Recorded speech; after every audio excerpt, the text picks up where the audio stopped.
Un saludo a todos ustedes. Espero que la estén pasando muy bien y estén haciendo buen uso de su tiempo. Estamos aquí con la guía de filosofía para este cuarto periodo que se entrega el 27 de octubre. 27 de octubre. No olviden ser puntuales. Es en la fecha señalada, no antes, no después. Bueno, sin embargo, dado que el audio del video anterior quedó malo, porque el software está teniendo algunos problemas. Entonces, eh, voy a rehacer el video y pues posiblemente, depende del tiempo en que pueda enviarlo, ya pues les daré más tiempo para que entreguen la tarea resuelta. El tema de hoy, de estas 2 semanas, es antropología. Antropología. Y empezamos con la primera actividad, que es la motivación. Cuando vean ese asterisco, hay un ejercicio. Hay que resolverlo y escribirlo en hojas. No lo olviden. Dice acá, escucha la siguiente canción. Acá está el link de la canción. Si no tienen en el momento cómo conectarse a internet, de pronto la pueden buscar con sus amigos, en fin, no sé. Se llama Así de grandes son las ideas, de Calle 13. Es una excelente canción, tiene bastante contenido, muy bonita. Bueno, ¿qué deben hacer? Una reflexión. Listo. Después de escuchar la canción, escribe qué relación encuentras con lo que has aprendido hasta ahora en filosofía. Exactamente es lo que deben hacer. Listo. Entonces escuchan la canción y ve con filosofía cómo se relaciona esto. Y hacen la relación, la comparación o coincidencias, en fin, lo que ustedes puedan escribir. Pasamos a la segunda actividad, es muy sencilla. De la siguiente lista de palabras, elige las que quieras y escribe dos oraciones que para ti tengan relación con la filosofía. Entonces, ¿qué hace usted? Usted lo que hace es venir, mirar cuáles palabras le llaman la atención de estas y simplemente elegir algunas de ellas, las más significativas para usted, y escribir, eh, escribir oraciones que tengan un sentido filosófico, ¿cierto? Que tengan un significado, una profundidad, en fin. Muy bien. Pasamos ya a lo que debemos saber, a lo que debemos conocer. Esta guía se divide, voy a ponerla en 2 videos. Primero vamos a hablar de unos conceptos y después vamos a hablar de unos filósofos. Entonces voy a mandar 2 videos para que no quede demasiado pesado porque ya no me cargaría por WhatsApp. Listo. Entonces vamos con la definición de lo que es antropología. La antropología es el estudio del hombre en su integridad humana, en la esencia propia de ser humano, ¿cierto? Eh, la palabra ser humano son 2 palabras, ser y humano, ¿cierto? Es un carácter especial que nosotros tenemos y que de alguna manera nos diferencia de los demás animales. Listo, dice aquí, la antropología filosófica indaga por las características que conforman la esencia humana. En muchos aspectos, en muchos no, en todos los aspectos del, del ser humano. Listo. Esta se halla íntimamente relacionada con el trabajo técnico y la reflexión la reflexión que el hombre ejerce sobre su medio. Entonces, ¿qué es lo que pasa con la antropología? Ella eh, permite descubrir estos 2 ámbitos de el ser humano, ¿cierto? Lo técnico porque nosotros transformamos el mundo y la reflexión sobre el medio y sobre nosotros mismos dentro del medio. Ya miraremos, algunos filósofos se relacionan con muchas de estas que se aproximan mucho a estas palabras. Bueno, eh, pasamos acá. De acuerdo con lo anterior, la antropología filosófica no abarca el estudio particular del hombre. Listo. ¿Qué hace la antropología? Trata de hallarlo esas esencias, pero en términos generales, ¿sí? Ah, que es que vamos a estudiar los negros porque los negros son negros y tienen una ciencia específica. No, no, eso no lo hace la antropología. La antropología lo que hace es buscar dentro del contexto humano, estudiar de pronto a algunas familias de afros, ¿cierto? Algunas comunidades, pero no se encarga específicamente de por ser negro, estudiarlo por ser negro, no, no, ni chino, ni no, ellos para la antropología hay una generalidad, dado que ellos mismos han descubierto, los antropólogos han descubierto que no hay razas como tal. Es cuando ustedes les hablan de raza, están equivocados, ¿cierto? Cuando alguien dice, ay, que es de raza blanca, no. Las razas son para los perros, para alguna serie de animales, pero que vienen de diferentes líneas de familia, perdón, de familia, no, de oriundez, por decirlo así, de esencias genéticas como tal. Eso ya ellos tienen un criterio para establecerlo. Y entonces hay que decir que como no hay razas, se estudia entonces la esencia del ser humano en general. Pasamos a las etapas del pensamiento antropológico en la filosofía, ¿cierto? Entonces vamos a mirar que hay 4 etapas: la antigua, medieval, moderna y contemporánea. Esto es interesante porque la filosofía básicamente se divide en esas 4 etapas hasta el siglo pasado, ¿sí? Son 4 etapas que llevamos hasta ahora en la filosofía. La primera del siglo cuarto antes de Cristo, perdón, sexto antes de Cristo al quinto, que busca una definición biológica, ¿cierto? De qué se constituía el hombre, los seres, en fin, lo único que podían decir era algo como desde un punto de vista biológico. En la época medieval, que es desde este siglo quinto hasta el siglo XV, 1000 años, ¿cierto? Que buscaba entender al hombre con respecto a la religión y la fe, porque se vino toda la ola del cristianismo y había que darle un carácter divino, ¿cierto? Al ser humano también. Y en la modernidad, que pasa desde ese siglo XV a XVI al siglo XVIII. Entonces, aquí se mira sobre todo el componente sociológico del ser humano, en sus relaciones políticas, sociales, económicas, morales. Ahí hay puntos que se resuelven, pero desde ese aspecto. Y en la época contemporánea se remite a lo que es el existencialismo. Hasta ahí nosotros podemos ver las 4 etapas de lo que es la filosofía en general, pero en este aspecto, la antropología. Aquí vamos con las definiciones de lo que es el hombre. Listo, vamos a mirar. Hay una definición biológica, antropológica, una definición de Aristóteles, que es de la filosofía específicamente. Tenemos una definición antropológico-social, que es una rama de la filosofía que trasciende a lo que es la sociología de hoy.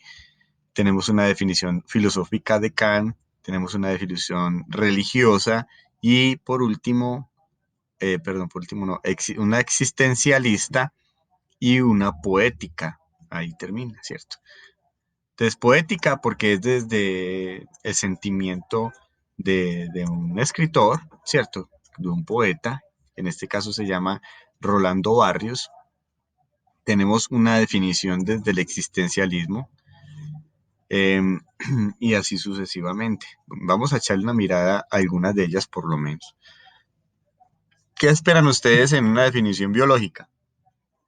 Encontrar lo que nos dice la ciencia, ¿cierto? Si ustedes le preguntan al profesor de biología, de química, de naturales, mm, van a encontrar que hay una clasificación con fundamento científico demostrado y demostrable, ¿sí? Y ese fundamento científico viene por lo que es la evolución. ¿cierto? Se toma la teoría de la evolución porque es una teoría comprobada y contrastada con los hechos. Ah, ¿qué cuáles hechos? Pues el hecho de que se han encontrado la mayoría de las fases del desarrollo del hombre, del mono en hombre, ¿cierto? Entonces, ellos nos explican la procedencia de por qué somos como somos, ¿cierto? Dice acá, es una especie primate perteneciente a la familia de los homínidos. O sea que venimos somos primates, somos lo que vulgarmente decimos micos. eh, Venimos de esa rama, ¿cierto? También son conocidos bajo la denominación genérica de hombres.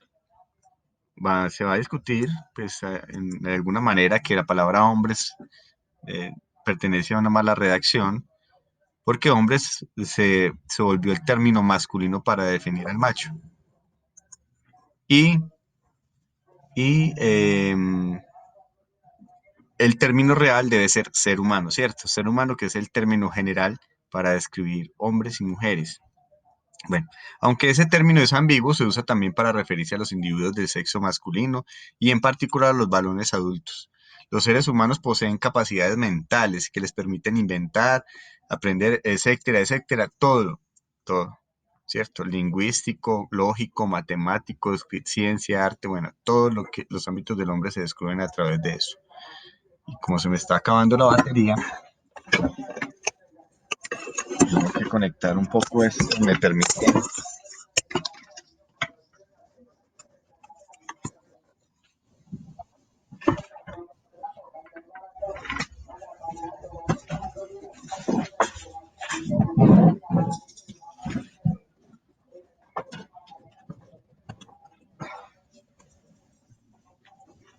Listo. Tenemos otra definición, la definición ya de la antropología, ¿sí?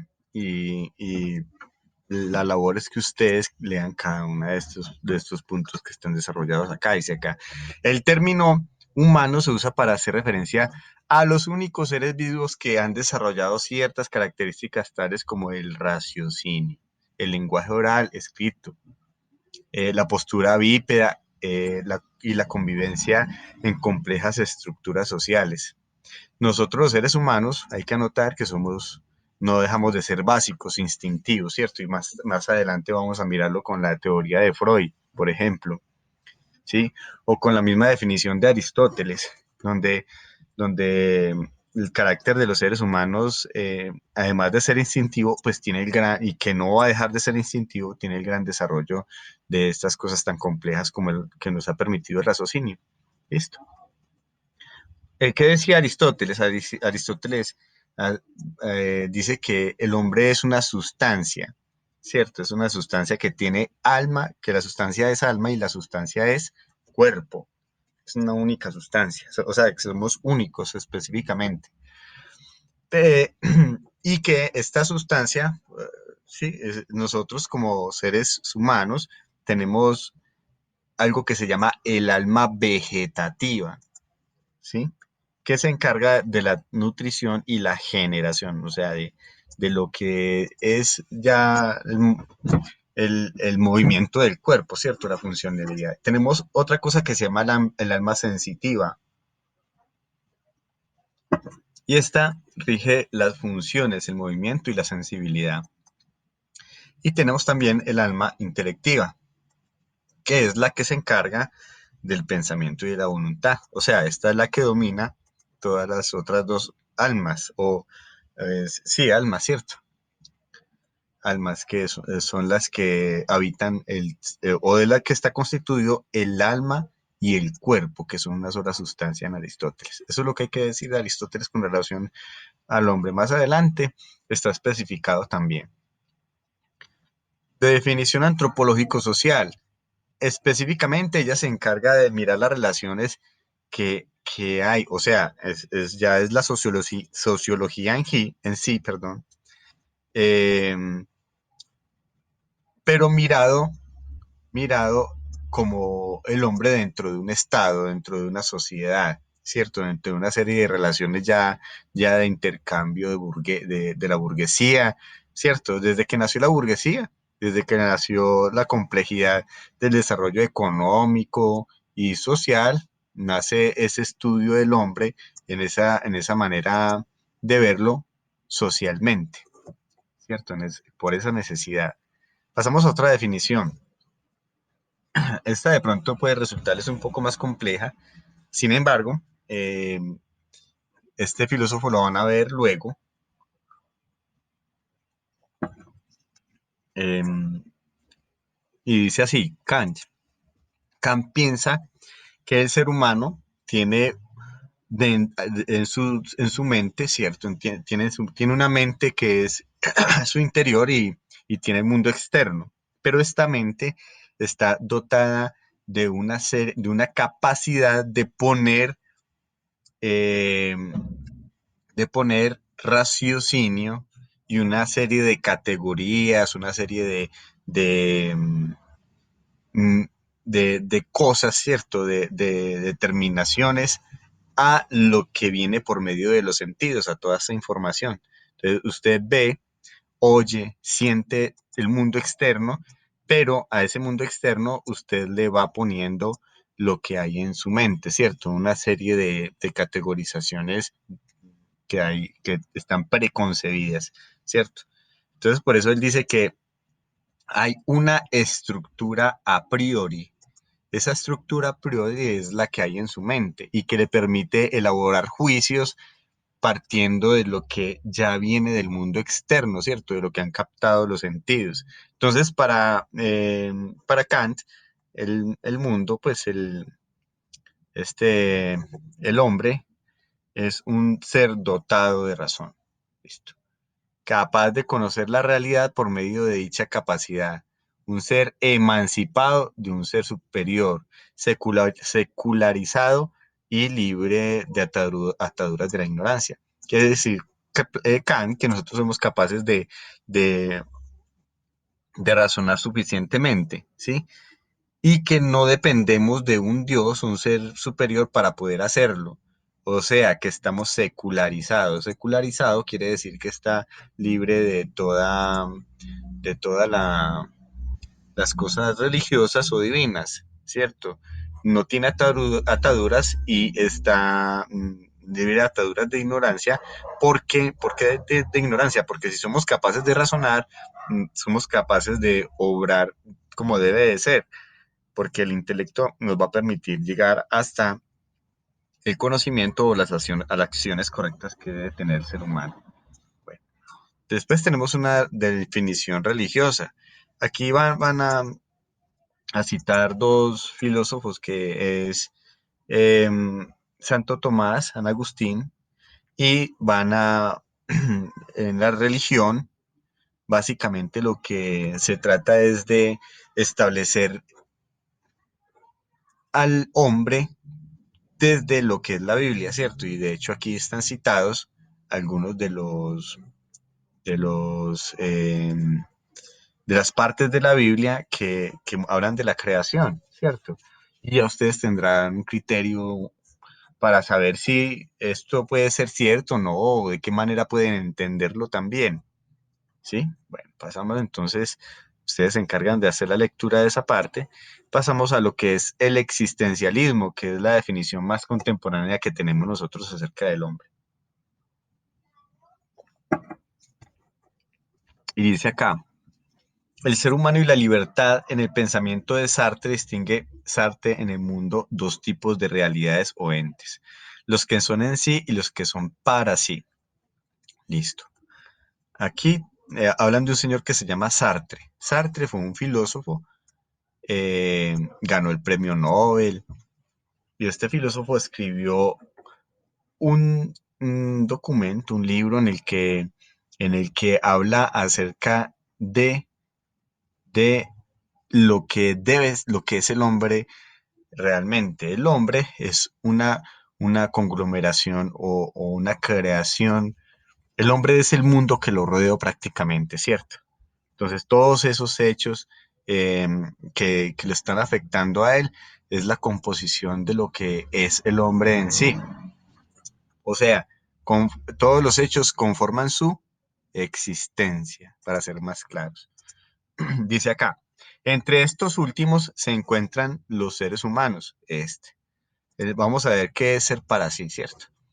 En cuanto son conscientes de su propio ser. Ajá. Entonces nos dice acá, conscientes de su propio ser, para sí. Claro, entonces cuando usted, em, o para abreviar, el hombre es el único ser que es consciente de sí mismo, por eso se llama para sí.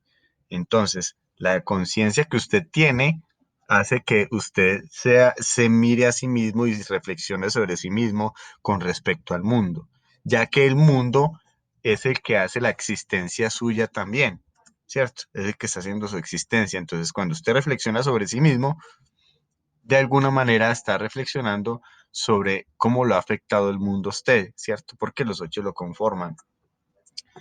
Listo, entonces dice aquí, los demás seres simplemente son el ser humano siendo consciente de su propio ser y precisamente por ello existe.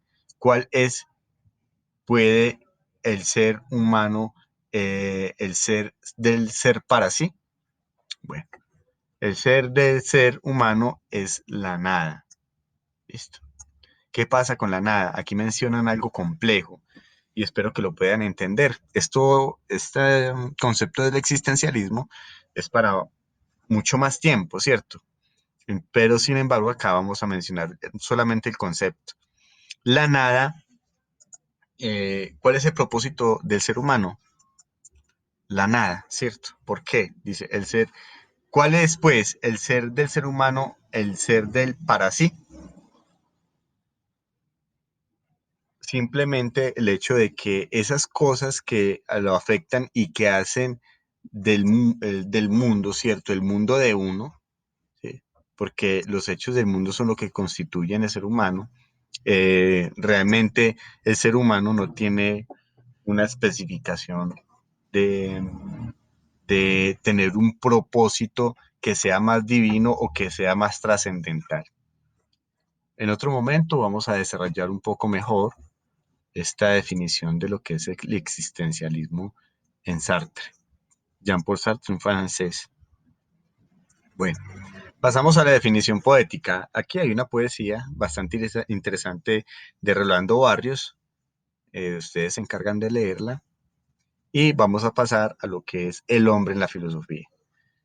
Eh, Voy a adelantar estos dos que son antiguos, Sócrates y Platón, y corto el video para pasar a un segundo video para que, como ya les expliqué, no quede tan largo. Empezamos con la época antigua. Sócrates. Sócrates usa el método de la introspección para establecer la forma de conocer al ser humano. Listo, ¿qué pasa con eso? ¿Qué es introspección? Introspección, inspeccionarse por dentro, ¿cierto? Desde sí mismo, sacar el pensamiento que nos va a llevar a las definiciones que nosotros necesitamos. ¿Qué es el hombre para Sócrates? El hombre es una persona dotada de toda la capacidad y de todo el conocimiento suficiente para borrar la ignorancia, ¿cierto? Sócrates usa un método para esa introspección y ese método se llama la mayéutica. Propone la mayéutica. La mayéutica es ir cuestionándose a sí mismo de las cosas que usted creía o que no sabe acerca del mundo o de sí mismo para poder llegar a ellas, ¿cierto? Entonces, el hombre, el ser humano tiene una esencia sobre la introspección que puede mirarse a sí mismo, pero lo puede ser a través de la mayéutica, puede encontrar su definición. Leamos un poco. El pensamiento de Sócrates se caracteriza por no estar organizado en un sistema filosófico. Esto lo dicen acá porque Sócrates nunca escribió nada. Simplemente lo que hacía era charlar e ir a hacer unas discusiones con otros filósofos, con otros pensadores, con los políticos de la época acerca de temas, de temáticas o de problemáticas y lo que hacían sus discípulos es simplemente escribir lo que él hablaba. lo que ellos discutían. Y eso es lo que nosotros tenemos de Sócrates, lo que otros escribían de él. Listo. Dice acá, la pregunta por la esencia del hombre es para Sócrates un problema de conocimiento, ¿cierto? O sea, preguntarse por el hombre es preguntarse cómo conoce, ¿cierto? Eh, y qué es lo importante conocer, conocerse a sí mismo, ¿cierto? Vea, estas son cosas muy importantes, el conocimiento y el conocimiento de sí mismo. Con el fin de llegar a este, Sócrates propone la introspección como método para descubrir lo específicamente humano. Entonces, como nosotros somos los seres que tenemos raciocinio y los animales no, pues usted nunca va a ver una vaca reflexionándose, ve, ¿quién soy yo? ¿Cuál es el propósito de mi existencia? ¿Dar leche? ¿O ir o servir de carne? En fin, ¿cierto? ¿O reproducirme? Ellos la mayoría de los animales hacen todo por instinto, no se ve una reflexión de ellos, pues, o por lo menos los científicos no lo han podido hallar, de que haya una evidencia que reflexionen sobre sí mismos. Lo que yo sí me he enterado es que algunos simios y algunos delfines han tenido la capacidad, perdón, hay unos orangutanes y los delfines han tenido la capacidad de identificar su rostro como propio en un espejo, que es lo más próximo, por ejemplo, a reconocer la individualidad humana, ¿cierto? Si usted va y los animales, un perro coge y se ve en el espejo y no se ve a sí mismo, él ve otro perro, él nunca se va a ver a sí mismo. Entonces, el simio, el orangután, estudios, los experimentos que han hecho con ellos, que les ponen un espejo y saben reconocerse en un espejo, o sea, muestran todo para saber que están tocando cada parte de su rostro, de su cuerpo, y lo mismo pasa con los delfines en los estudios que ellos han hecho. Sin embargo, eh, nosotros somos los únicos que podemos hacer una introspección y hacer un conocimiento de nosotros mismos según Sócrates. Pasamos a el señor Platón. Con Platón vamos a entender que el hombre es el alma, ¿cierto? El cuerpo simplemente es algo físico que se está ocupando porque nosotros venimos de un mundo de la perfección, el mundo iluminado. Platón plantea esta teoría de los dos mundos.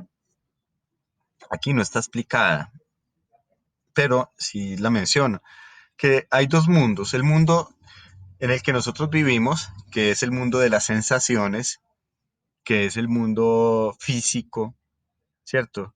Que es el que captamos a través de los sentidos. Y también está parte del mundo de la perfección, el mundo de las ideas. El mundo de las ideas es el mundo perfecto. Por eso cuando hay quienes en algún momento dicen, ay, ese es mi amor platónico, es porque simplemente están ideas, es idealista, ¿cierto? De pronto no se puede aún alcanzarlo. Sin embargo, ya teniendo esta diferencia de estos dos mundos, vamos a encontrar que para Platón, el hombre, la esencia del ser humano simplemente es el alma, no es nada más. El cuerpo solamente es como mm, eh, un cuerpo simplemente, ¿cierto? Algo físico que se ocupa por el momento hasta la muerte. Listo. Entonces, ¿qué es el hombre? El hombre es el alma. Ya ustedes siguen leyendo y así es de simple. Ya nos vemos en el próximo video.